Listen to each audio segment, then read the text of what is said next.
Raze Chaos. You've made it back to my channel, and I have got a special treat for me today. I jumped back on the Whatnot app thing. Yes, I went back there and found a little treat for myself. I love buying stuff off of other collectors because it helps them, it helps me, and I spotted one thing that I absolutely had to have, and I got it from the wonderful Funko Pops and Unicorns, Caitlin. And yes, I'll put the link down under the my blanket is coming down. My dick sags sometimes. But that's neither here nor there. I'm going to put her link down there so you can check it out. She's got a lot of stuff on there. Just so happens though she's a big DC fan, so I'm lucky to find anything DC on there, to be honest. And especially one that I wanted as bad as I wanted this one. So as soon as I saw it, I scooped it up. She shipped it out really fast. And now I get to share it with you. Put you back here. And let's dig in.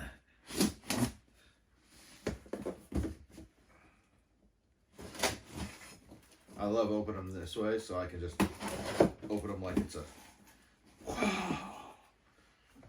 Yeah, except that I got it upside down, so that defeated the whole effect there. So, go ahead and take this out. Bubble wrap, naturally. And, as you can see, it is Plastic Man. Plastic Man is really an awesome character. Doesn't get the due that he deserves. But, I mean, he's a Golden Age character. He came out... he was a comic book. I love it's a DC Legion of Collectors exclusive, but he came out before DC even had him. He was part of Quality Comics, created by Jack Cole, who Jack Cole was working with Will Eisner. The only character other than Plastic Man that Jack Cole actually created was called Midnight, which was basically a parody of the Spirit. He was called Midnight, and yeah, he was basically he created that.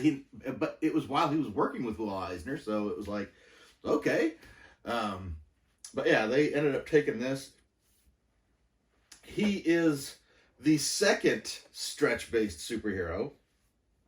The first being Flexo the Rubber Man, that was created by Timely Comics that would later become Marvel. But the sad part is by the time Plastic Man came out, Flexo had already been forgotten. And Plastic Man came out in 1941, which that's like the early years of comics. I mean, Timely was what turned into Marvel. National became DC. So it was before Marvel and DC even really existed. So the fact that Flexo the Rubber Man had already been forgotten within the first 3 years of comic book superheroes being a thing, yeah, it's really kind of surprising that he's lasted. He's taken a break where I think... he was one of the most popular Quality comic book characters, and DC kind of shelved him for a while there due to the fact that Jack Cole had created him as a comical character. He was, the whole idea was that he was funny. And then Jack Cole basically gave up doing comics and decided to be a cartoonist for Playboy magazine, which is where he stayed pretty much all the way up until his death. And his artwork and his humor was always very, very strong.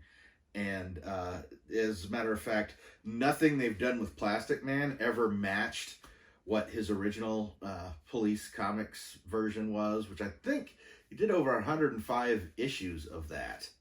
But let's go ahead and take a look at this. One of the things I love about Plastic Man is every time they do a version of him in any kind of, action figure form, they always add to it, and they really emphasize his malleability. And I mean, yeah, there's no other Pop like this, with the way his hips are made, with his arms out the way they are, his hands oversized. This is another one of those Pops that could literally be exact. I mean, due to the fact that Plastic Man can shrink himself down and then, grow himself to the size of a building if he chooses, and change his shape. Yeah, I mean, he's somewhere in between being a solid and being a liquid as far as his dexterity goes.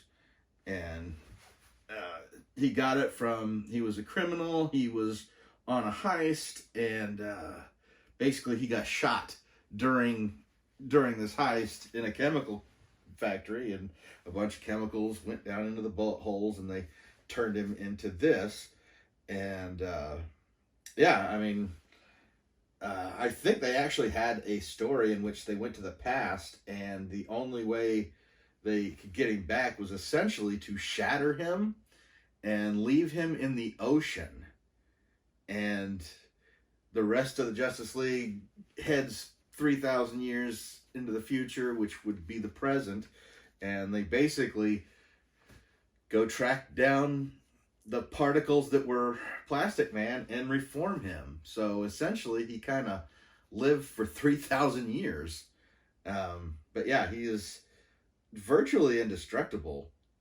So yeah, it's one of those things where it's just like, yeah, he's primarily a comedic character, but he's also kind of one of the most deadly characters and most powerful characters, really, when you consider that he's got the utmost control over his body and how it appears and what he can do with it. But yeah, I will go ahead, and I'm really excited to get this. I'd like to, I know I bought this, but I still would like to thank Caitlin for making this available to me. This is a welcome addition to my DC collection, and I couldn't be happier to have it. So thank you very much. And again, I'll have her information down in the description box if you want to check her videos out, if you want to check her the other things she has listed on Whatnot, which she's got some good stuff there, and she ships fast, and she's a big time Pop enthusiast, so she's packaged it well as on top of it all. So I will see you again next time.